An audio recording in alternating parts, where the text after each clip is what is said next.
ஜெயிச்சிட்டோம் பாரா. வணக்கம், welcome to review pass. இன்னைக்கு நம்ம பார்க்க போகிற ரிவ்யூ டிமாண்டி காலனி பார்ட் 2. இந்த படத்தை அஜய் ஞானமுத்து அவர்கள் இயக்கியிருக்காரு. அருள்நிதி, பிரியா பனிஷங்கர் இவங்கெல்லாம் நடிச்சிருக்காங்க. இந்த படம் எப்படி இருக்கு? டிமாண்டி காலனி 1 தமிழ் சினிமாவே திரும்பி பார்க்க வச்ச ஒரு பேய் படம். என்னப்பா பேய் படத்தில் இப்படிலாம் எடுக்க முடியுமா? ஒரு 2 மணி நேரம் இவ்வளோ என்கேஜிங்காக கொண்டு போக முடியுமா? அதில் சின்ன சின்ன காமெடி, இவ்வளோ அருமையான ஒரு ஸ்க்ரீன் பிளே, அவ்வளோ பயமுறுத்துகிற சீன்ஸு, இதெல்லாம் வச்சு கொண்டு போக முடியுமா அப்படின்னு ஆச்சரியப்பட வச்ச ஒரு படம். அந்த படத்தோட பார்ட் 2 கிட்டத்தட்ட ஒரு 8-9 வருஷம் ஆயிடுச்சுன்னு நினைக்கிறேன். அத்தனை வருஷத்துக்கு அப்புறம் வரப்போகுது அப்படின்னும் போது எல்லாருக்குமே அவ்வளோ பெரிய எதிர்பார்ப்பு. என்னப்பா பண்ணி வச்சுருக்க போகிறாங்க அப்படின்னு. Hats off. என்ன மாதிரி ஸ்க்ரீன் பிளேங்க, ஸ்டோரி. இந்த பார்ட் 2 எடுக்க போகிறேன் அப்படின்னு கொள்கிறவங்க எல்லாருக்குமே இந்த படத்தை போய் பாருங்கள். அவ்வளோ அருமையாக எடுத்திருக்காரு. எப்படி கனெக்ட் பண்ணணும், பார்ட் 1 பார்ட் 2 எப்படி லீட் போடணும் அப்படின்னு சொல்லி அவ்வளோ நுணுக்கமாக சின்ன சின்ன விஷயங்களை கூட அவ்வளோ அருமையாக சொல்லியிருக்காரு அஜய் ஞானமுத்து. வாழ்த்துக்கள்.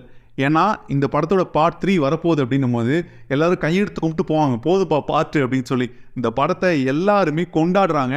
அதனால் 3வது பார்ட்டுக்கு மிகப்பெரிய வரவேற்பு இருக்குது. கண்டிப்பாக எல்லாருமே வெயிட் பண்ணுவாங்க. அந்த மாதிரி ஒரு படமாக கொடுத்துருக்கீங்க.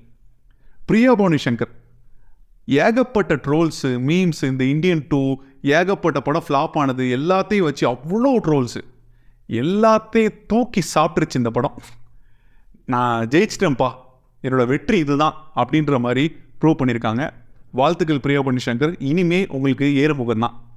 அருள்நிதி பிரதர், உங்கள் ஸ்கிரிப்ட் செலெக்ஷனுக்காகவே எல்லாருமே இனிமேல் உங்கள் படம் அப்படின்னா நம்பி போவாங்க.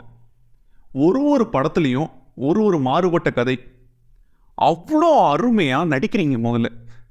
ஏன்னா நிறைய பேர் வந்து கதை கேட்டுட்டு ஆக்டிங் ஸ்கோப் கம்மியாக இருக்குது, எனக்கு சரியாக நடிக்க தெரில அப்படின்ற மாதிரி நிறைய கம்ப்ளைண்ட்ஸ் வருது. பட் உங்களுக்கு அவ்வளோ திறமைகள் இருக்குது. ஒரு ஜெம் நீங்கள் கதை கேட்குறதுல அவ்வளோ அருமையான ஸ்கிரிப்டை சூஸ் பண்ணுறீங்க. இனிமேலும் இதே மாதிரி ஸ்கிரிப்ட்லாம் சூஸ் பண்ணுங்கள். கண்டிப்பாக நீங்கள் தவிர்க்க முடியாத முன்னாடி நடிகர்கள் பட்டியலில் சீக்கிரமே வந்துடுவீங்க. இந்த படத்துக்கு மிகப்பெரிய பக்கபலம் அப்படின்னா சாம் சிஎஸோட பின்னணி இசை அவ்வளோ அருமையாக போட்டிருக்காரு. இந்த படத்தோட கிங் அப்படின்னா அவர் கண்டிப்பாக சொல்லிடலாம். இந்த படத்தை தாராளமாக ஃபேமிலி, குழந்தைங்க எல்லாருமே போய் பார்க்கலாம். என்னப்பா ஃபஸ்ட்டு பார்த்த அளவு பயமாக இல்லை அப்படின்னா கண்டிப்பாக இல்லை. இந்த படம் ஸ்டோரி பேஸ்ட். நான் இதான் சொல்ல வந்தேன், இந்த ஸ்டோரிக்குள்ளேயே தான் போவேன் அப்படின்ற மாதிரி அந்த ஸ்டோரியில தான் ஃபுல்லாக ட்ராவல் ஆகிறாங்க. பட் படம் ஒரு இடத்துல கூட போர் அடிக்கல. அவ்வளோ அருமையாக எடுத்துருக்காங்க. தாராளமாக எல்லாருமே போய் பாருங்கள். எந்த மிகப்பெரிய பயமாக இருக்குது அப்படி இப்படின்லாம் ஒன்றும் இல்லை. பட் படம் நல்லாயிருக்கு. அதனால் எந்த ஒரு முகசொலிப்பும் இல்லாமல் ஜாலியாக ஃப்ரெண்ட்ஸோட, ஃபேமிலியோட எல்லாருமே போய் பாருங்கள். இந்த படத்துக்கு எங்களோட ரேட்டிங் 5க்கு 3.5. நன்றி. மீண்டும் அடுத்த நிமிஷம் சந்திப்போம்.